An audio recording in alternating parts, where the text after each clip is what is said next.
নিয়েছিল তাদের বাবা, এদের বাবা। এরা মাথার ঘাম পায়ে ভেজে কষ্ট করে ব্যাংকটা বানিয়েছে।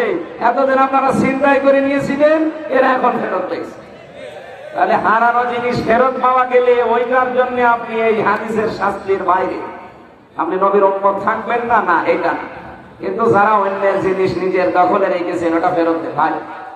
নাই তো আপনি যেহেতু নবীর উম্মত নেই, হয় আপনি ইহুদি হবেন, নাই খ্রিস্টান হবেন, নাই মুশরিক হবেন, নাই বৌদ্ধ হবেন। কথা বলছে না কেন? নবীর উম্মত না থাকলে অন্য কোনো কিছু তো হবে কি? 4,500 ধর্মের লোক আমরা এই দুনিয়ায় বাস করছি, খালি একমাত্র নাজাত প্রাপ্ত মানুষ আমরা যারা মুসলিম নবীর উম্মত। এর বাইরে যত জাতির লোক আছে কোরআনের আয়াত সবাই ক্ষতিগ্রস্ত। ওয়া ফিল আখিরাতি মিনাল খাসিরিন।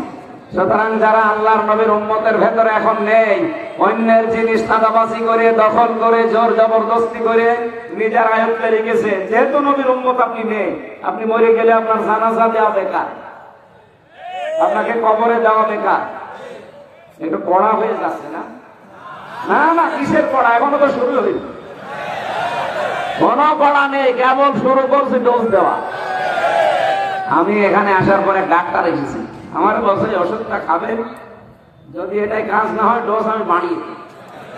আমি যে ডোজ দিচ্ছি মনে হয় ডোজে হবে না, আমি সামনে যাচ্ছি।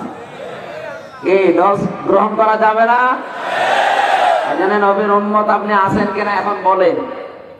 এই যে যারা এখানে লক্ষাধিক মানুষ বসে আছেন, আপনি নিজেই বলেন, আগস্টের 5 তারিখের পরে এপ্রিলের এই 27 তারিখ, এই 9 মাসের ভেতরে বহু মানুষ নবীর উম্মত থেকে বের হয়ে চলে গেছে।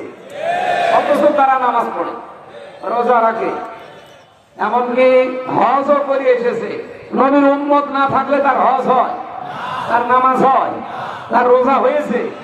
এই জন্য হাতে পায়ে ধরে বলছি, ভাই যারা নিয়েছে তারা এই কাল সকাল বেলায় তাদের বাড়িতে ফেরত দিয়ে আসবেন যে ভাই যেভাবেই হোক নিয়েছিলাম, এটা আমার না, এই যে ফেরত দিয়ে গেলাম। যারা যারা রাজি আছেন এই কাজ করতে হাত তোলেন তো। এই কাজটা মেনে খেয়েছেন, এদিকে আসলেন।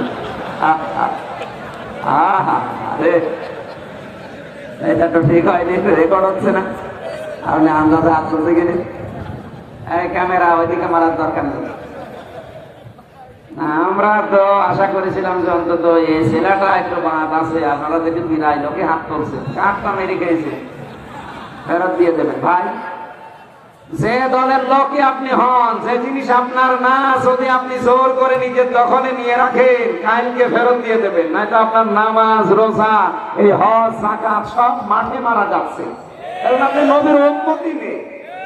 আপনি মরে গেলে যে আমি বিসমিল্লাহি ওয়া আলা মিল্লাতি রাসূলিল্লাহ বলবো, পুরা মিথ্যা। কারণ আল্লাহর নামে, রসুলের নামে, রসুলের আদর্শে তুলে দিলে আপনি রসুলের আদর্শে নেই। 2 নাম্বারটা আরো কঠিন।